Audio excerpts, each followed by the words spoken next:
একটা ডিম আর ১ কাপ ময়দা দিয়ে তৈরি করে নিব খুবই মজাদার বাচ্চাদের খুবই পছন্দের চকলেট প্যানকেক।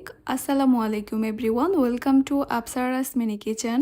একটা ডিম দিয়ে তৈরি করার পরেও এই চকলেট প্যানকেকগুলো হয়েছে অনেক বেশি সফট আর অনেক বেশি স্পঞ্জি। সকালের নাস্তা অথবা বাচ্চাদের টিফিনের জন্য ঝটপট অল্প সময়ের মধ্যে তৈরি করে দিতে পারবেন এই মজাদার প্যানকেকগুলো। শুধু যে বাচ্চারা তা কিন্তু না, বড়রাও কিন্তু খুবই পছন্দ করে এই প্যানকেকগুলো খাবে। প্রথমে একটা মিক্সিং বোলে আমি দিয়ে দিব একটা রুম টেম্পারেচারে থাকা ডিম, সঙ্গে দিয়ে দিচ্ছি হাফ কাপ চিনি, ভ্যানিলা এসেন্স দিয়ে দিব 1 চা চামচ। ভ্যানিলা এসেন্সটা দিলে ডিমের আর কোনো স্মেল থাকবে না। এবার ডিম আর চিনিটাকে খুব ভালোভাবে মিশিয়ে নিতে হবে।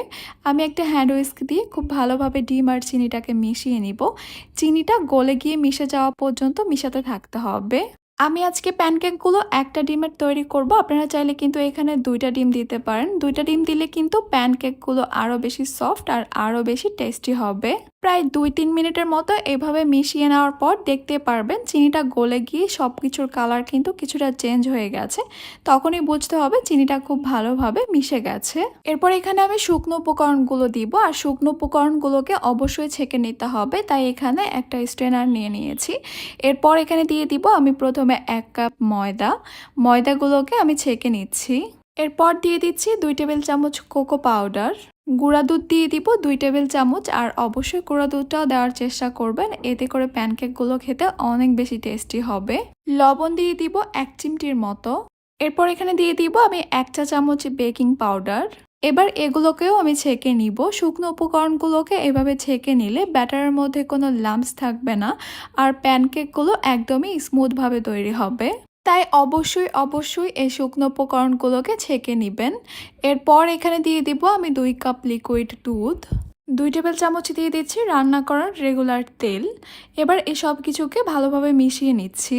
ব্যাটারটাকে একদমই স্মুথ করার জন্য একটু সময় নিয়ে এগুলোকে মিশাতে হবে। প্যানকেক তৈরি করার জন্য এখানে একটা ঘন ব্যাটার তৈরি করতে হবে, এখানে কোনো পাতলা ব্যাটার তৈরি করা যাবে না। এই ব্যাটারটা তৈরি করতে আমার এখানে 2 কাপের মতো লিকুইড দুধ লেগেছে, তবে আপনাদের আর কম বেশি লাগতে পারে। যদি মনে করেন ব্যাটারটা অনেক বেশি পাতলা, তাহলে কিন্তু কিছুটা ময়দা দিয়ে ঠিক করে নিতে পারেন।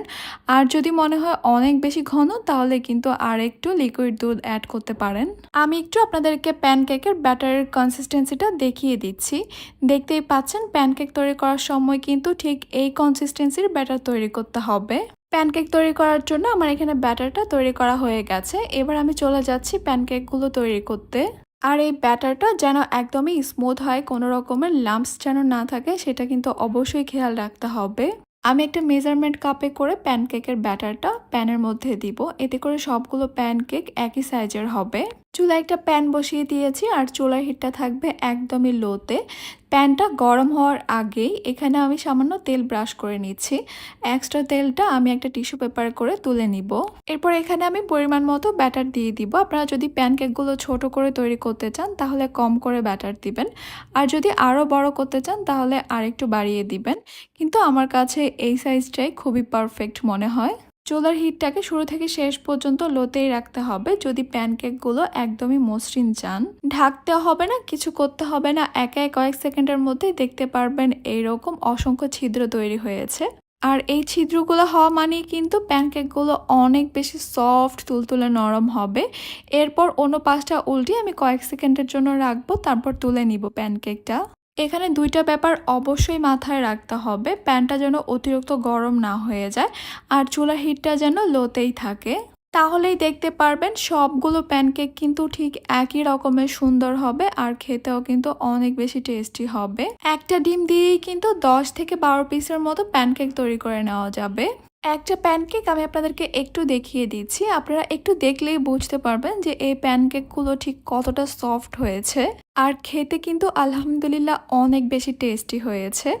আশা করছি আমার আজকের রেসিপি আপনাদের কাছে খুবই ভালো লেগেছে আর সহজও লেগেছে। তাহলে আজকে এই পর্যন্তই। সবাই অনেক বেশি ভালো থাকবেন, সুস্থ থাকবেন। আল্লাহ হাফেজ।